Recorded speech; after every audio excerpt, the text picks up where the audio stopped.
Good day, everyone, and welcome to the One Open Door podcast. My name is David McKay. This is a place for talks and conversations about spiritual practice and about how to live the teachings of the Buddha right here, right now, in this very world we live in. Today, we have a very special guest for the program. His name is Rich Ray. Rich and I are Dharma brothers. I say that because we spent time at the monastery together. He trained in the same place I did for a number of years. And Rich is also a friend. When we lived together at the monastery, Rich and I didn't talk to each other because nobody talked to each other there.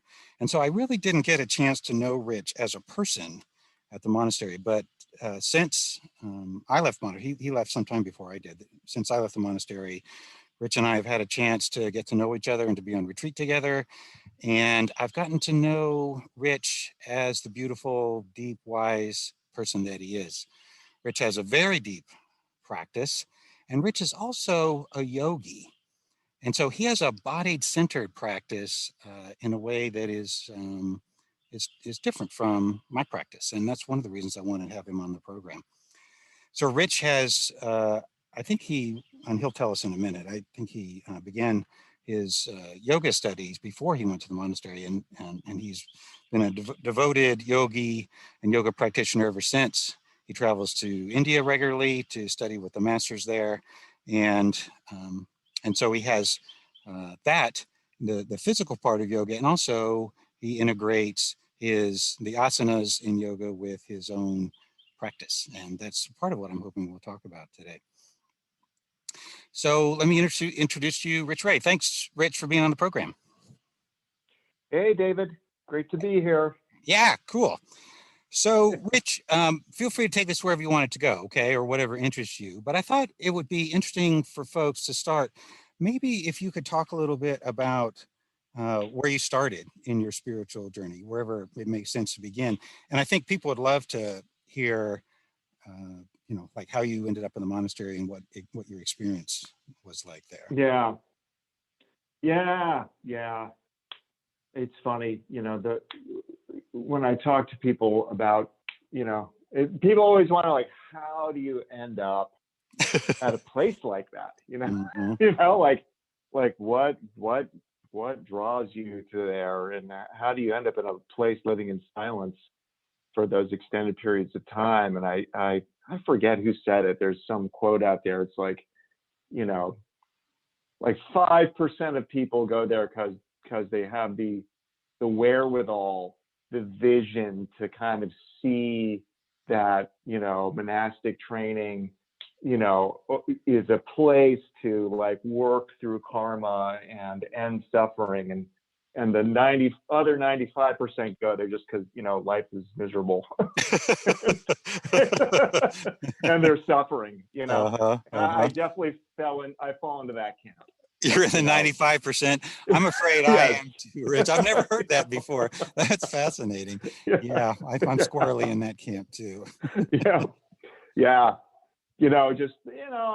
Life wasn't working out great. And I turned to, for whatever reason, I don't know what it was really. I turned to spiritual practice, Buddhism in particular, as a way to, find meaning, or it just seemed like it just spoke to me for whatever reason. Some people like psychotherapy or some therapy in some way.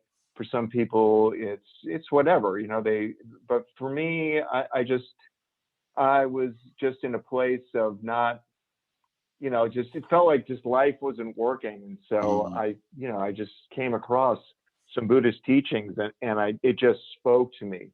And eventually I came across the Roshi's teaching, and that really spoke to me. And I guess, this was back before the internet and stuff, and I would read books about Zen practice, and it just really, something about the rigor of it really spoke to me. Mm-hmm. This very rigorous, you read those stories of how it's done in Japan, and you have a robe and you wear it when it's hot or when it's freezing out through the seasons, and you kind of sleep on your yoga, you sleep on your little your little, meditation place throughout the, it just seemed very, something about that really spoke to me, this doing something really difficult.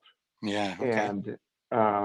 And being close to nature, because I just always felt like the natural world spoke to me. So it was doing something really difficult, aesthetic in some way, being close to nature, and it just drew me towards that. And I would read books, and always at the end of the book, it was like, well, how do you get involved? Where do you go to some place to do this? And this is before websites and things. There'd be like, oh, well, we're, way out in Montana, or we're way out over here. It's like, how is this ever gonna, I didn't have the wherewithal really to make it happen. And, there'd be a phone number maybe, but I read one of the Roshi's books, and I lived, on the same coast basically.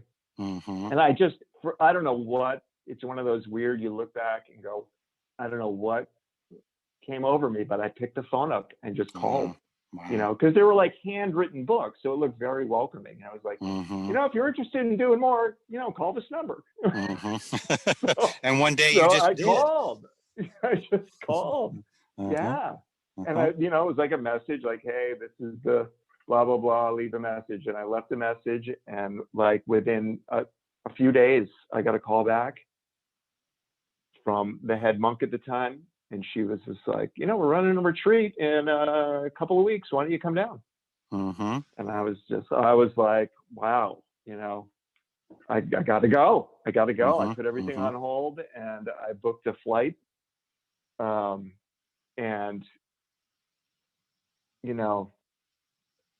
I guess that was the first time I really, that I think you and I talked about this, but it was that, like, so I didn't know what to expect. I had no idea what to expect, so I fly down to a city I'd never been to. And I think I didn't, there was no real, I just assumed I would just stand there and somebody would figure out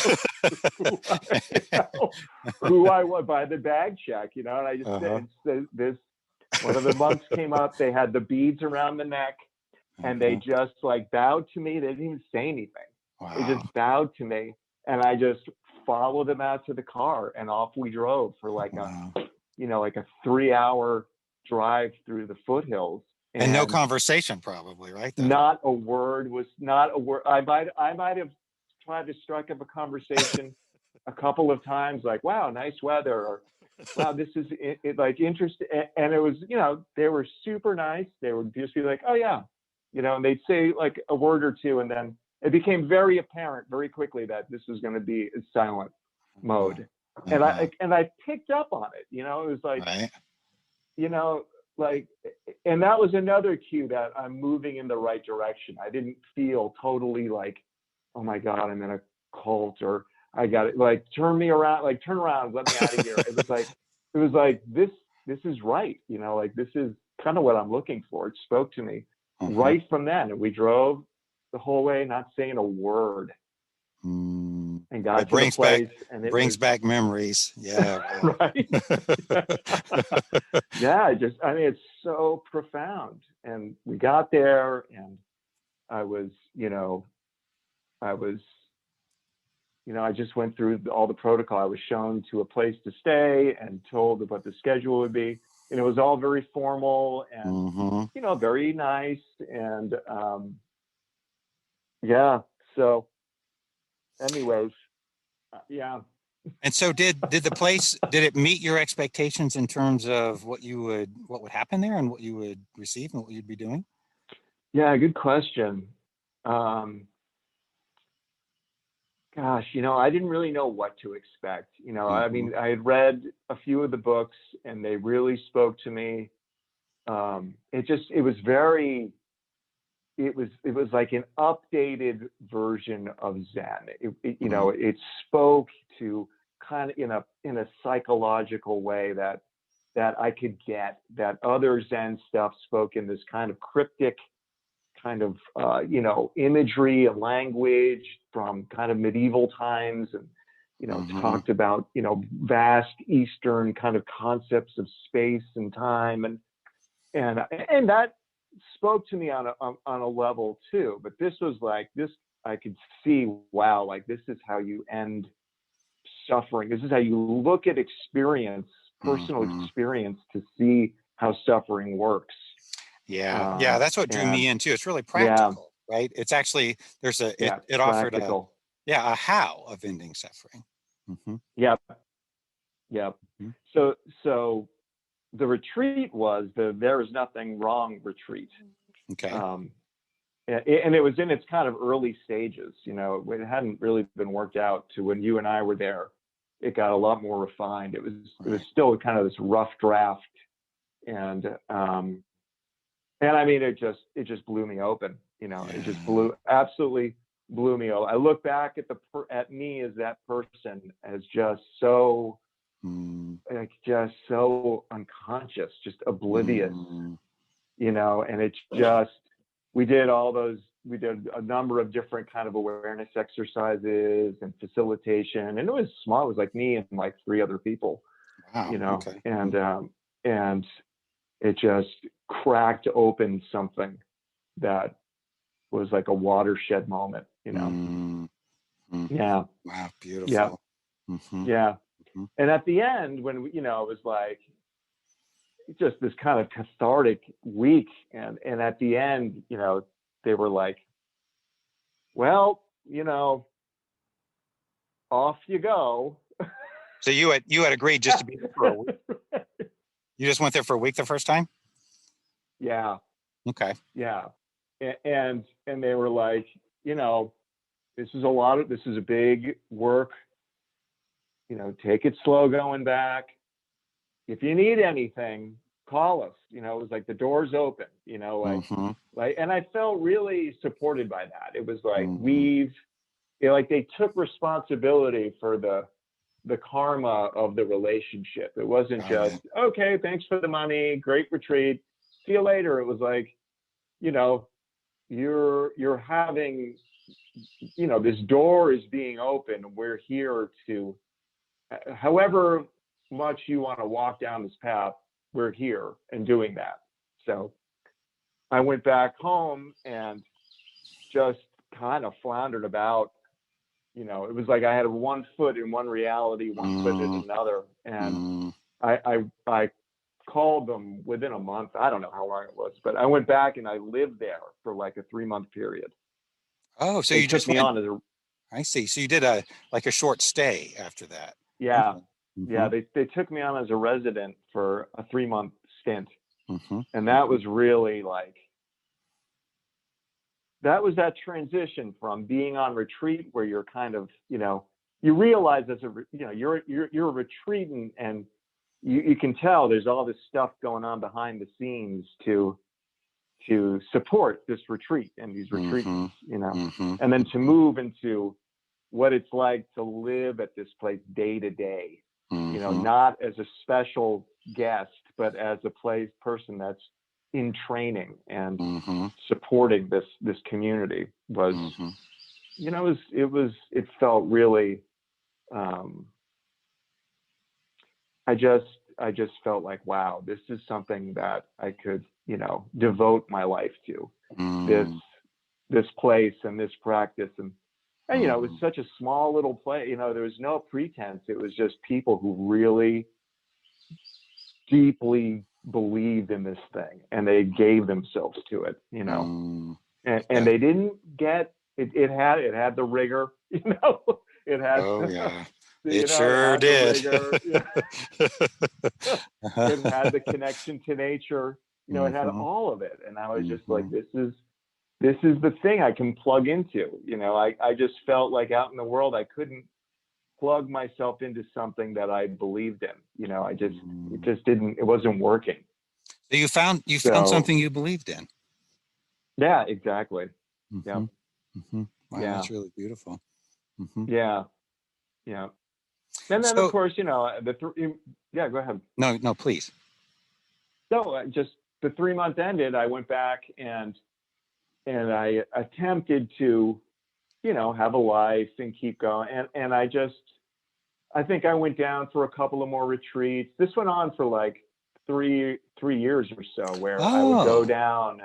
Oh yeah, huh. I would go down. I didn't realize the transition was that long. That's interesting. Yeah, yeah, it was like probably a 3 year period where I went down to there for retreats once or twice a year. You know, I Okay. would go for a week, or maybe I might have stayed another month. And so again, I was like that same thing. I had a foot out in the normal world, trying to get a life together, and I had a foot in this community, this practice, this monastic thing. And all the while, it was during that time that I started doing yoga as well. So Oh, I started okay. doing yoga with a teacher, and I went to India a couple of times. And so I was kind of doing both of these things, like a worldly life, doing yoga asana, and then going down to this retreat place, this monastery, and plugging in there. Okay. And it was, yeah, and I remember, I can distinctly remember being like I know the next thing to do is go live at this place, but Mm, I was too afraid to do it. yeah. It was too scary. It was Yeah. just it was utterly frightening. Mm-hmm. Mm-hmm. Yeah. Yep, Yeah. For me too. utterly frightening. Mm-hmm. Yeah. And so what made me finally decide was I went to India, I came home, and then, I was just kind of like, I don't know what to do. I got a job. And then I went back. So I was like, well, I'm going to go back and do some more yoga in India. And I got there, and I was getting my life set up over there. And India, it's great. You meet a lot of people over there who are seekers. And I remember, meeting some people. We were all going to be studying together at this yoga place. And they were like, oh, when I get finished, after this month, I'm going to go up to northern India and go to this ashram, or I'm going to go see this teacher over by Rishikesh, or, and it just hit me like a ton of bricks. I know where I need to be. I know what practice, where I need to go. Mm-hmm. And at this point there was email, and I emailed the monastery. I said, hey, can I come for a year? Mm-hmm. And I hit the send button, and within a couple of days, they were like, come on down, Wow. Yep. And Wow. I flew, I didn't even stay in India. I just booked a flight back, went to my house. I lived in a house with a bunch of guys, and I just basically got rid of all my stuff and Mm, went down there. And then 1 year turned into 4 years. wow. Yeah. Yeah. Wow. It's Yeah. amazing, Rich. My Yeah. mind is flooded with memories of my own journey there as you're talking. Ah, Yeah. it's so beautiful. Yeah. Yeah. It really is. Hmm. It really So, is. Yeah. Go ahead. well, just maybe this is where you're going to, but Yeah. I'd love it if you told us about, your experience during those 4 years and what it was like for you and Yeah. what happened inwardly. Yeah. Gosh, I feel like I'll be processing it till the day I die, really, Mm. which is kind of a cool thing, Yeah. Uh-huh. because I know what you mean. it's like the lessons continually are, uh, they become alive in all these places in my life now. Um, it was hard. I guess that's really, when it comes down to it, it was really, really hard. I struggled, I would say, most of the time there. And Struggled how? What do you mean by that? yeah, right, exactly. I was just thinking that struggled with the resistance. Like it was definitely like the the the the resistance to being told what to do at every waking moment. Right. Which was a Right. part of, for those listening who don't know, that was a Yeah. part of the deal. We didn't make any Right. decisions about anything. Yeah. Right. Right. I think that was the biggest, I think, I think that's the fear that I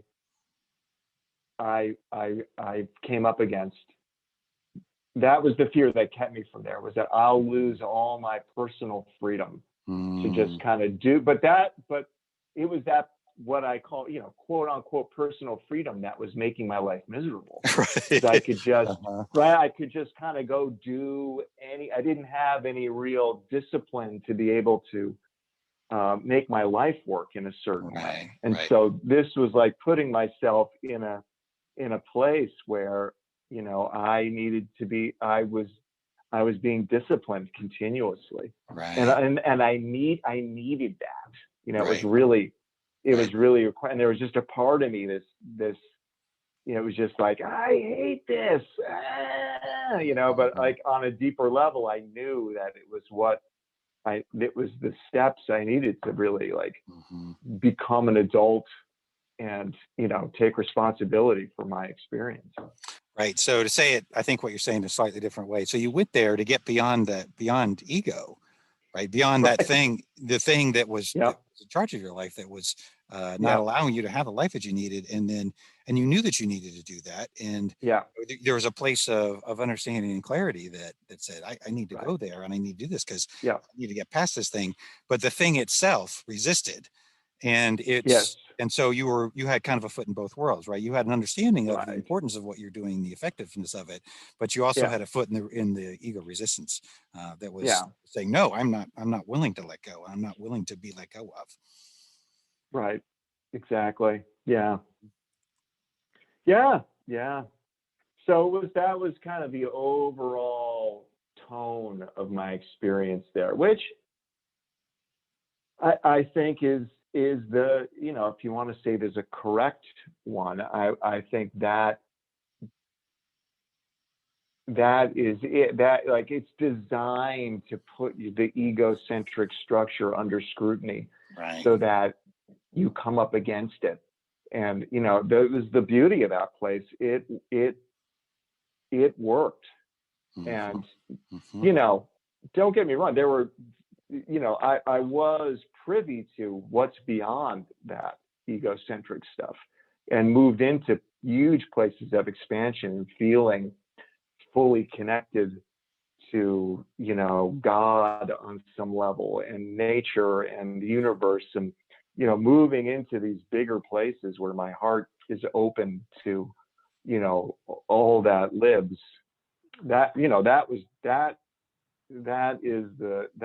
what's beyond that ego place. But it's hard won. Like there's a struggle that goes on, and so you would have both experiences. So you move into the places of expansion, and then you would contract again into the resistance, and back and forth. Right. Exactly. Yeah. And like you said, that's kind of the point of the place, right? Is to force ego, put the scrutiny on ego, like you said, and then through the awareness of what that is, to open up the possibility of being in these more transcendent places. And then, you have to, that's not the end of the story. You have to actually work through all of the ways that you're identified with and addicted to, being a self. And so then there's the kind of day by day work, and that's the struggle, right? Is on a daily basis, moment by moment basis, just attempting to let go of, that deep habit of being an ego, and moving, into those expansive places. And then kind of, a lot of times, at least for me, it felt sort of irresistibly getting pulled back into the ego places and spending large periods of time there. Right. Yes, exactly. Yeah. And so what do you feel like was, is there anything else you want to say about your time there and what you received from that?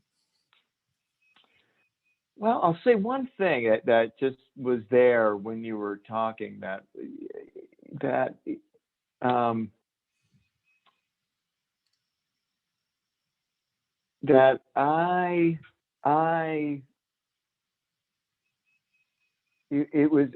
was easy.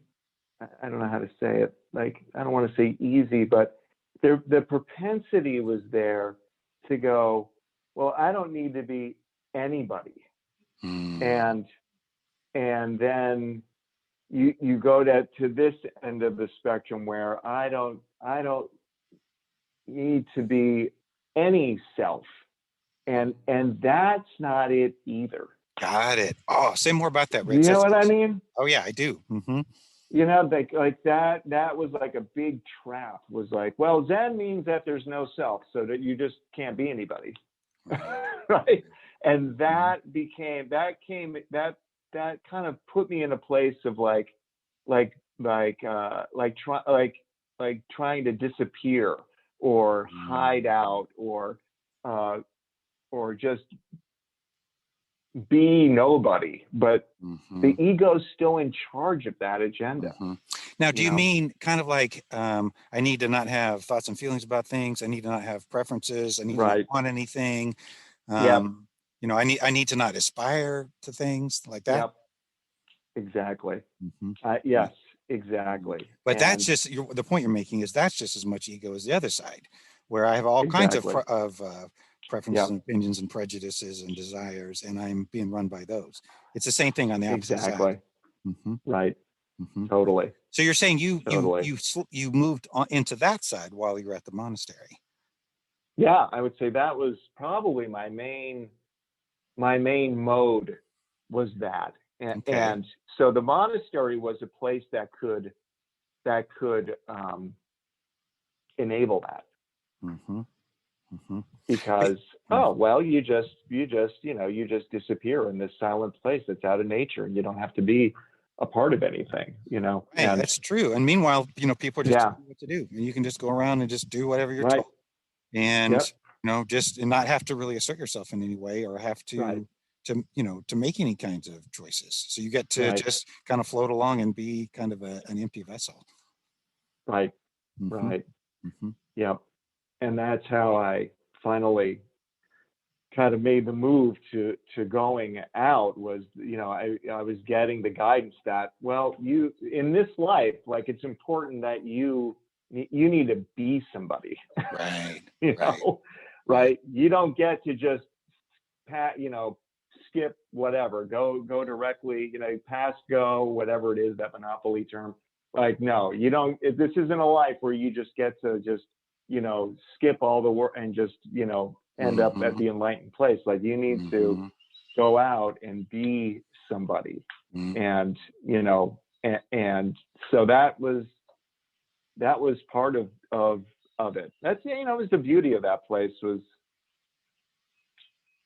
there was no, there's no right answer. Like, I mean, you could live there and be as much of a fraud as hmm the person who is, there could be somebody who's out living in the world who's doing way more spiritual practice than hmm the monk who's, hiding out in a monastery, hmm Yeah, I tell you you, Rich, know. I'm so enjoying the paradox of Yeah. doing the work to go beyond a self, and then as a part of that, Right. you have to be somebody. That Yeah. I just love that, and it rings Yeah. completely true to me too. And I mean, because I'm, you and I Right. must share a big piece of karma there, because I same thing happened to Mm-hmm. me, and I would have loved to, Yeah. just hide out the rest of my life, but that Right. doesn't work. That's not a happy thing because you've got to Yeah. find out who you really are. You know, Right. yeah. Right. Yeah. So you Yeah. said that realization kind of led to beginning to take steps away from the monastery. Yeah. Yeah. Yeah. To move, to move back out, and from there, I just moved into sharing my knowledge of you know yoga and the Zen Buddhist stuff. And Okay. that's kind of, that's the place, the confluence of of a body based awareness practice. Right, right. Okay, Yeah. cool. I want to talk about that specifically in a moment. Yeah. Before I do, so maybe you can tell us a little bit about your relationship with yoga and how you got involved Yeah. with that, and what that's been for you over time. Yeah. Yeah. Yoga's been, it's been a big, like a lot of like a lot of these things, yoga, oh God, I mean, I don't know where to start. Just the whole yoga conversation, you know, in the West is big. So let me unplug from that and just get to my own experience. I basically got involved with yoga as a way to try to keep myself physically fit. Okay. You know, and not, you know, this was way back, even before I think I started doing Zen practice. And you know, you get kind of exposed to different kind of yoga philosophies along the way. Mm-hmm. And I got involved with a very traditional Indian practice. That's Okay. just kind of the way I'm wired. I didn't want something, you know, that some Westerner has taken and kind of changed around and made kind of interesting and fun for Westerners. I wanted something like that was, you know, very traditional, from, you know, had a lineage. So I found a practice that was that, you know. And I was training with an American guy, but he had been to India and trained there for a long time. And and I I was intrigued at the kind of the mystical aspect of it, I guess I would say. That there's, you know, you're doing these poses, and according to these texts, there's all this energetic stuff going on. There's chakras, and there's different patterns of energy in the body, and you can have these kind of expansive mystical experiences where you're in union with God. And it's all kind of starts out with by doing yoga poses, right? Yoga poses where you're connected to the breath and paying attention. Mm-hmm. And it didn't, you know, it didn't really, I guess I didn't really get I didn't get that. Like, that wasn't happening. I wanted to believe it, but it wasn't really happening. It wasn't until I started to go towards the Zen stuff and training at the monastery that it started to make sense. I see. That, you know, that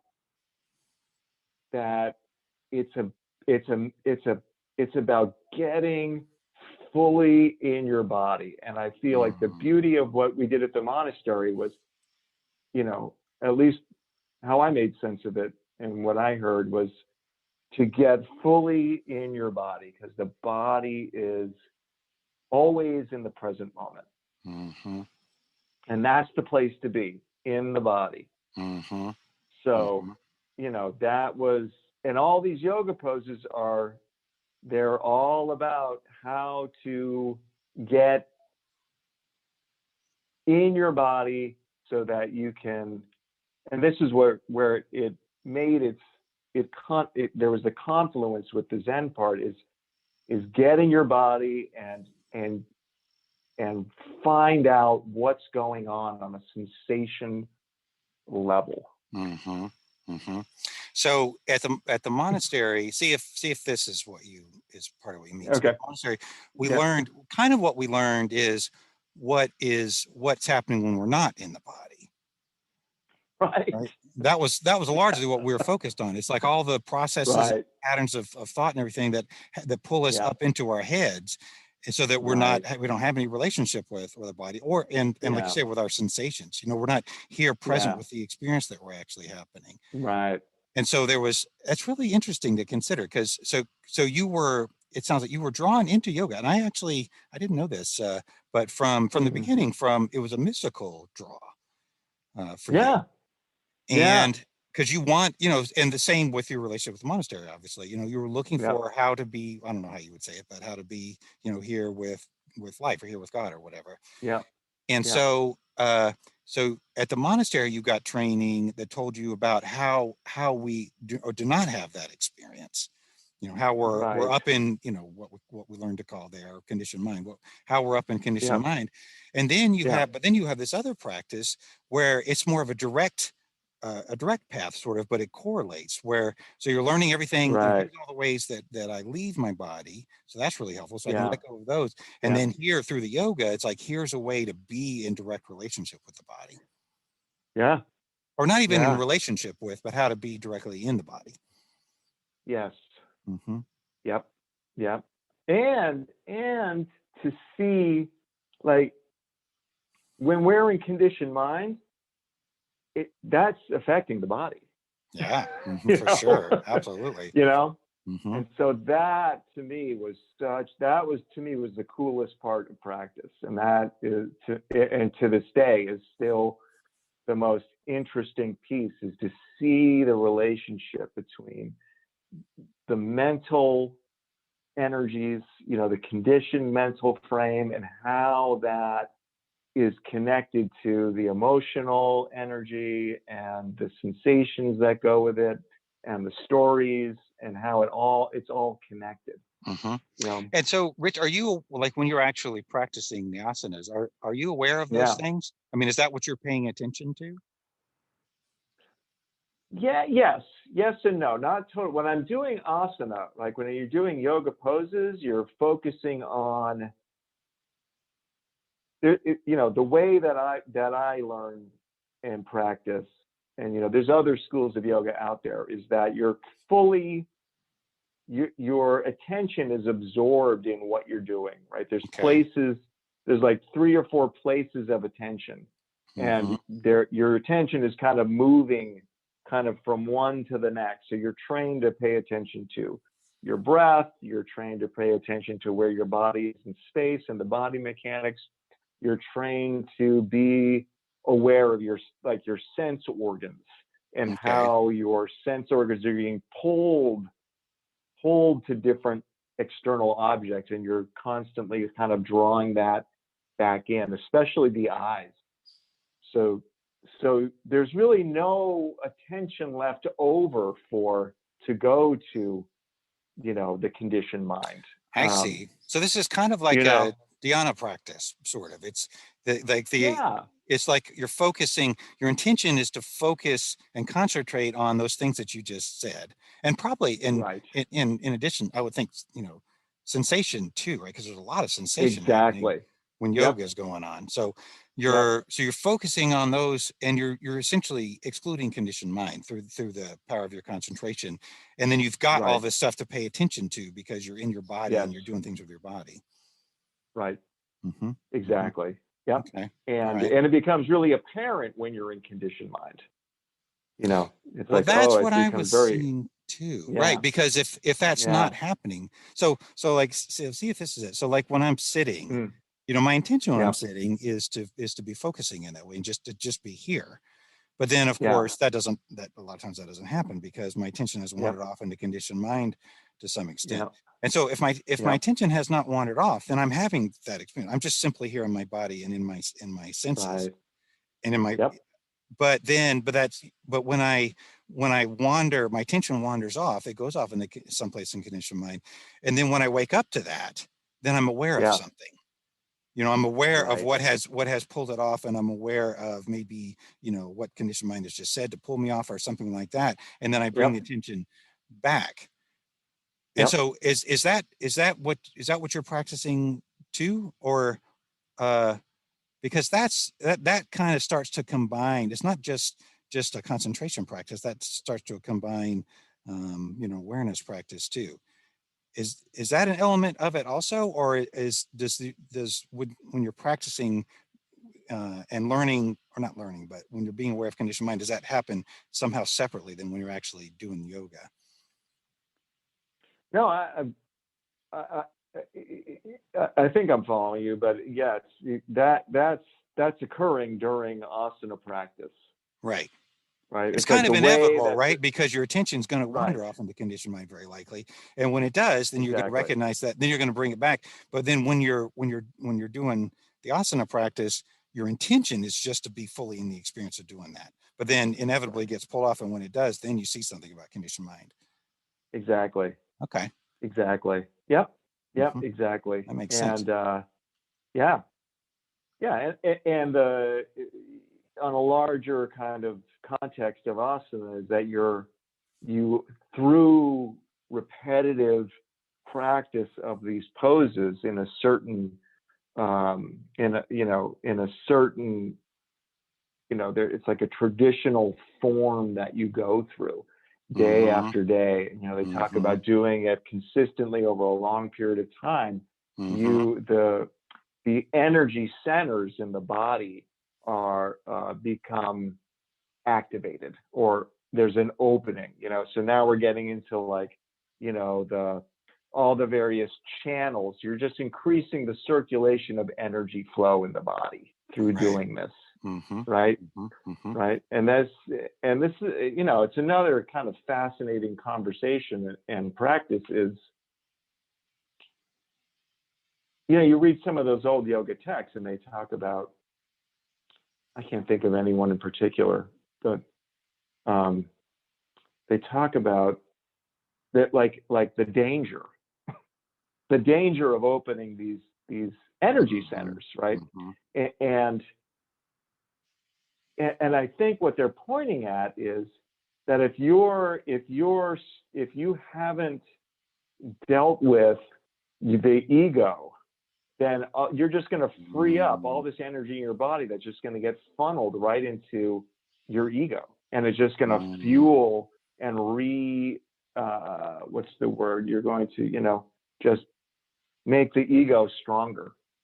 Yeah, wow, that's interesting, Rich. Because Yeah, as you were speaking, I was kind of wondering about that because, I mean, yeah, you have a process practice, that came out yeah, of your time at the monastery, and then you have the yoga practice. I wonder what happens yeah, for people who don't have that process understanding and the process tools. yeah, Because I could easily imagine that they'd end up in some place like that where they have a highly developed sort of sensitivity to the body, and their energy starts yeah, moving, but they yeah, haven't made perhaps dealt with, haven't worked through the various illusions and stuff that are happening in conditioned mind. Do you see that right. happening like in the yoga world?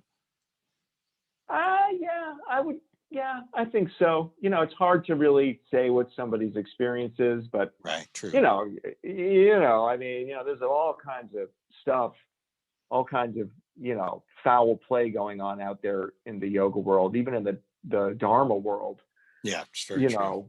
know, and I feel like it's, I would, I don't think it's going way out there to say that's some dynamic there of a lot of energy being freed Mm. up in the body and in the energy center, and it's just, there's aspects of the ego that are still in place, and that energy is just fed into Right. those egocentric places, and then people act out of it, and then Right. all this Right. kind of harm happens. Yeah. Yeah. Yeah, Which makes total sense because that's what conditioned mind is doing all the time, right? Is it's taking our right, natural life force, which is that energy, right, and it's trying to channel it yep, into something that causes us to suffer and to create a self who is, right, kind of hiding out in life and in charge of trying to be in control of everything. Yeah. So that, right, that really makes sense. yeah. So Rich, from a yogic perspective, so talk about like what's the point of opening up those energy centers and having the energy move in the body like that? Well, it all, for me, it comes down to awareness practice. Okay. I don't think there's,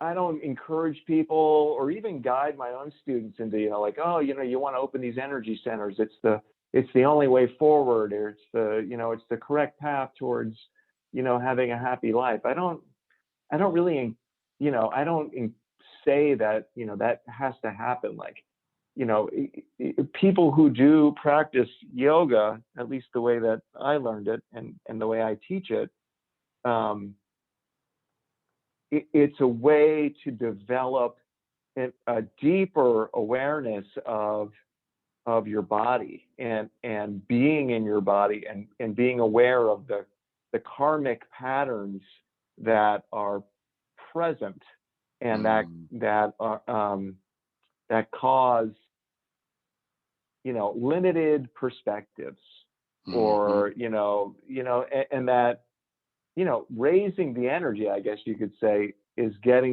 just changing the vibration of those karmic patterns.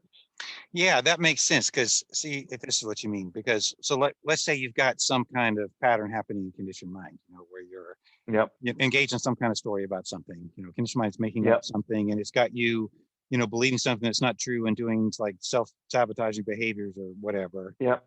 Yep. That is sitting on top of movement of energy in the body, right? It's almost like Right. that's kind of like it's not really an interpretation of it, but almost like it's, well, kind of like we were saying before, it's like channeling that energy into this form that is inauthentic. And Right. so you drop out of the thought patterns, and then get into the Yep. body and get in touch with those energy patterns. Then Right. I think this is a part where you're saying you have potentially a power to release those patterns on an even more intimate level, because it's almost like they're Right. they're kind of founded on the movement of energy in the body. Right. Right. Exactly. Exactly. Yeah. And that it's almost like the looking to the body, it's like direct information. Mm-hmm. I find looking to the mind can be super confusing, because it's Mm-hmm. moving so quickly. All the forms are just kind of coming and going, and Mm-hmm. there's stories, and there's so many different kinds of voices all at different times. Whereas you go to the body, and it's a little slower, and it's more Mm-hmm. direct, and the body doesn't really lie. It's just like, Mm-hmm. that's the sensation. Can you stay with that Mm-hmm. sensation? And that's where it's like, what does it mean, or what does it, Mm-hmm. it's, how do you, I don't want to say interpret, but what is it on a body level? What are those Mm-hmm. vibrations, right? Because Mm-hmm. if you're in a story in conditioned mind, at the same time, right, if your attention's up in a story that's saying this and that, and you're this and that, and the world's wrong, and all this kind of stuff, like it's a direct, I would say, it that same thing is going on in the body as well. Like Right. Yeah. Mm-hmm. they're absolutely the same thing. It's just there's a body vibration. So you could Mm-hmm. I felt like this is what we're doing in Zen practice, is getting out of that headspace Mm-hmm. and just looking to the body's vibrations. Yeah, that's really, I love you're saying that, Rich, because yeah, it really validates, I feel like, kind of the way I've been looking at it for myself. I mean, I'm not a yogi Mm, like you. I have a very amateur um, sort of yoga practice, which I love and enjoy, but I don't have the kind of relationship with it that you do. But I do have, of course, a relationship with the body and with sensations in mm-hmm. the body and everything. And for me, like you say, there's a direct connection, and it's almost like the thought forms are further out than just Yeah. the sensations and the movement of energy. And if I Right. can, like, so let's say there's some kind of karmic pattern happening, if I can let go of it just on the level of sensation, then that's what I'm Mm-hmm. going to do. And there's no need to go into all the thought forms and look into what's Right. happening there. But if I Yep. can't, then what's happening is I'm believing something in the thought forms. Mm, And so then yeah. it's useful uh, to go into the thought forms and then use the kind of process tools that we learned at the monastery to see Right. what's going on and see what conditioned mind is doing, and taking things apart, and Right. and then seeing Yep. seeing the reality, but not so much that that's an end in itself, but it's Right. almost like it's like that's, if I'm stuck in it, it's Yeah. necessary. I can't be present and I can't be in the body because I'm stuck in a thought form. Right. And so I need to see Right. into the nature of that thought form and then let it go and then get back, Yep. but not as an end in itself, but as a Yep. way to let it go and then get back into the body. Because Yep. like you're saying, I mean, the body is where we live, and Yep. that's where whatever, the closest we can whatever we call Yep. reality, that's where Yep. reality is, and that's also where the joy and the peace and the love and all the Yep. goodness is. Yep. Yeah. Do you see it that way Totally. too? That's Mm-hmm. totally. Mm-hmm. Absolutely. Yep. Yep. And it made me it made me think of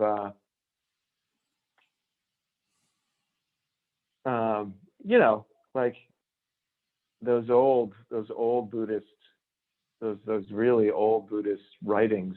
Some of the, he says like, "Oh, yogi," Mm-hmm. like Yeah. he's talking like, like it's like, the word is, it means somebody who's just aware and doing Right. awareness practice, like, Right. and using this human form Mm-hmm. as a piece of that. Mm-hmm. Um, Mm-hmm. Yeah. and Mhm. I was yeah, just going to say, I love that, Rich, and I love the way that you bring it all together. And mm, it is, because yoga for you, obviously, from what you're saying, is spiritual practice for you. It's awareness yeah, practice for you, right, and I just love that because I don't know, yeah, that just seems like that's what the truth is. right, Mm-hmm. yeah, Mm-hmm. yeah, and like, like I was saying earlier, that at the monastery, you could use the monastery to bolster the ego or hide out and, enable unconsciousness. And Mm-hmm. it's the same thing with yoga asana, right? There's Okay. so many people out there doing yoga asana in a way that is not productive, right? It's like they're using practice against themselves. Okay. And So you're saying yeah, not productive spiritually, I think was what you mean, right? So not productive good for their spiritually. bodies probably, but it's not helping them to Yeah, get ego. right. Even not good for their body. Oh, okay. Even not good for their body. There's plenty of people who do, they're doing yoga practice in a way that is, it's not good on a lot of levels. Anyways, I see that happening out there in the yoga world. It's really one of the So, most mhm. unfortunate things that goes on. Well, that's kind of what I was driving at earlier when I asked that other question. Yeah, So I wonder, what does that look like? that looks like, somebody who wants to, they're like, oh, I do yoga, and they starve themselves, Okay, or they use they overdo it. They use the asanas as like a beating. It's I just like it see. becomes a way to just punish yourself. I And there's see. some belief that punishment makes me a good person. Okay, wow, that is classic Yeah, conditioning, isn't it? yeah, Yeah, totally. yeah. I would bet Yep. too. I don't live in that world, so I don't really know. But it's Yeah. easy to imagine there's also people who are doing it so they can, look good and be a big shot and get Right. adulation and Right. that kind of thing too. Exactly. Hmm. Yep. Yeah. Yeah. So I guess my point is, I remember the Roshi saying this, like, the ego can take over anything. Yeah. Hmm. You Yeah. know, So true. just one of those. It's one of those. It's always, you gotta, you gotta be vigilant. Hmm. Hmm. Yeah. For sure. So I have Yeah. something else I want to ask you, but before I do, is there anything Yeah. else you want to Please. say about your yoga practice and what that has done for you and that kind of thing?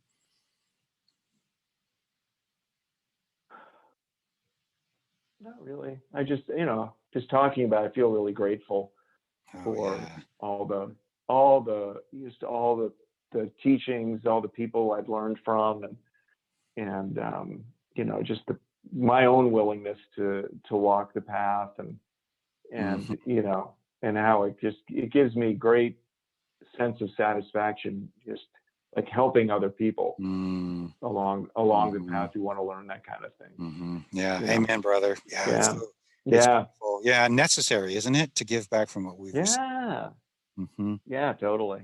Yeah, So what I want to ask you is, so you told the story of, going to the monastery and then leaving, yeah, but I'd love to hear what your journey has been like since then, as you've been, you're talking earlier about you realize you need to be somebody. And so yeah. what has been your journey in that direction since then, leading up to, what you're doing now with your life? Well, that was it. I knew leaving the monastery, I needed to be out and engaging people with this this kind of whatever, this knowledge that I have of Mm-hmm. working with the body and awareness. And I wasn't, I knew I'd be a yoga teacher on some level. I wasn't exactly sure how it was going to play out. So, I got, certain, I just walked down this path that I felt was the right one, and just kind of learned from different teachers and started teaching people, and that's it. It's like I have this identity in the world as a yoga teacher, and that's that's the path I'm walking, is assisting people on that road if they want to learn from me. And Yeah. so what does that look like these days? That looks like living in Maine and having a little yoga program that people sign up and they show up at a certain time and they learn from me and they take on a practice, and we do that a good number of days of the week, and then there's times where we meet and we talk about like a larger context of yoga in general, as opposed to just the postures and the body piece, but the larger kind of philosophical stuff. But it's all grounded in awareness practice and looking to your body for information and kind of seeing where karmic patterns live, how to identify them, how to make peace with them, how to move beyond them into larger places of possibility. I feel like that's where that kind of language speaks to people in a way, like Westerners in a way, that ending suffering kind of makes people go, eh. Right. Yeah. I run into that all the time. Yeah. It's true. And it's not like I don't believe those. I know what that means, the ending suffering. It's just, it's just a little more friendly for people who are starting to kind of question and get in to say, hey, you have limiting beliefs, and there's something outside of that. Yeah, for sure. And what's outside of that is really fun, creative, joyful, and full of possibility. Yeah, that's great, Rich.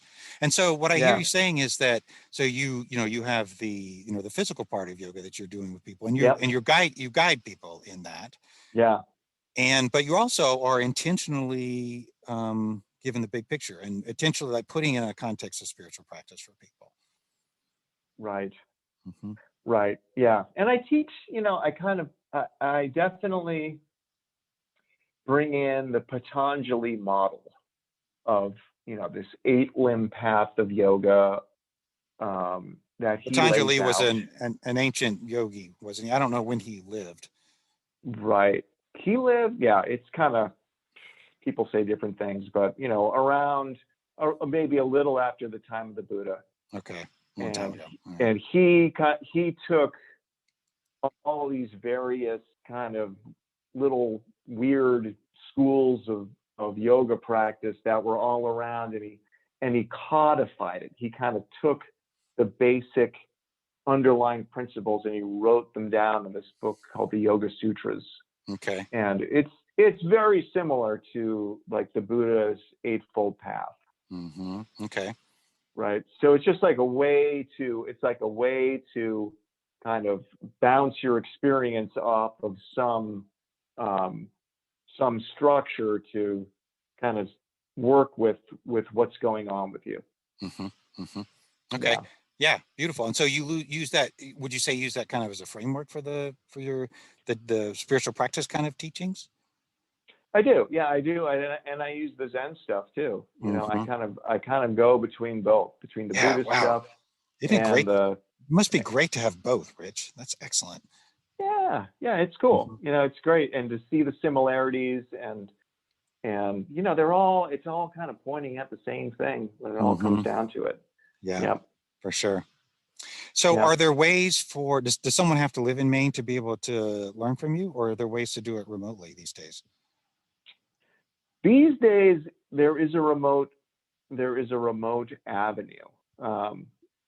You can go to my website, ashtangaportlandme.com. I'll put that in the It, description underneath right. this podcast so people can Yeah. find it. Yeah. Yeah, Yeah. it's fun to go to. Just a little parentheses here. It's fun to go to a website if Mhm. you want to. You get to see Rich. You get to see Rich doing the kinds of things with his body that shouldn't be allowed. And it is. I mean, he is amazing, and it's beautiful. It's yeah. And Rich, I think you're on social media too, because I see things sometimes you send out where see you in different yoga poses and stuff. It's all That's right. really beautiful. Yep. Mhm. Yep. I have an Instagram, Rich Ray Yoga, all one word, Okay. and I'm on Facebook too. Okay. I'll It get that escapes stuff me at from the you. moment. Okay, Yeah. I'll get that stuff from you and I'll put it in the description under the podcast so people can find you. Yeah. Great. Yeah. It'd be awesome. So anyway, you were about to say how someone might participate remotely these days. Yeah. Yeah. I've been, especially since COVID, I had to move to fully teaching online, and Okay. um, it worked out really well. I wasn't sure if it would or not, and it did. And I actually got a number of people who wanted to start practice who didn't live in Maine, and so Okay. it's totally possible. If you're interested in working with me, Okay. you can get a hold of me through that website, and we can start a conversation of how to do that. Okay. Beautiful. Yeah. Yeah. Awesome. Yeah. Um, Yeah. yeah, cool. Trying to think if there's anything else I want to ask you. Does anything feel unsaid? Is anything else you want to throw out there? And and No, and no, I'll not and I'll really. say I'm hoping hoping you'll be willing to, because I feel like there's a lot that we could talk about, Rich, that would be really fun and interesting. Yeah. And so I'd love to have you back Yeah. at another time, and we can go deeper into the body center practice and just other things that you and I have conversations, just the two of us who Yeah. that I find really interesting and helpful. So I'm hoping Yeah. we can do that again. But in the meantime, is there anything else that's on your mind you want to say? No, not really. No, just it's great to talk and just kind of put it out there. I always enjoy doing this kind of thing, and just kind of, especially like my story, it's always fun to kind of, it Yeah, just isn't that brings me fun? right back to those places. Oh, it does to me too. I loved hearing that. Yeah. And you and I have talked about that. Yeah. I got some details this time that I have never had before. And gosh, it just brings back it's inspiring for one thing. I mean, and I love, kind of having like I feel like I have the big picture right now and just seeing, there's your own willingness, obviously, and your own Yeah. desire for this mystical kind of understanding. And then just the way Yeah. life has cooperated for you and and you've followed your own path. Yeah. There's this thing has, Yeah. it's been different than mine. In some ways, it's been very much the same, but in some ways, it's been Yeah. really different. And you followed Yeah. your own path, and I find that to be just really beautiful and inspiring. And it's Yeah. obviously really working for you. So, yeah, Yeah. it's great. Great. Well, thanks for having me on. I really Yeah, appreciate it. thank you so Yeah. much, Rich. Yeah, I'm really, Yeah. really grateful. So again, folks out there, I hope you'll look into Rich and what he's doing, and definitely check out the website. And yeah, thanks again, Rich. Thank you thank you for who you are, and thank you for your practice. And yeah, I hope we have a chance to do this again before too long. Yeah. All right. We'll do it again. Thanks, David. Okay, take care. Bye-bye. Bye.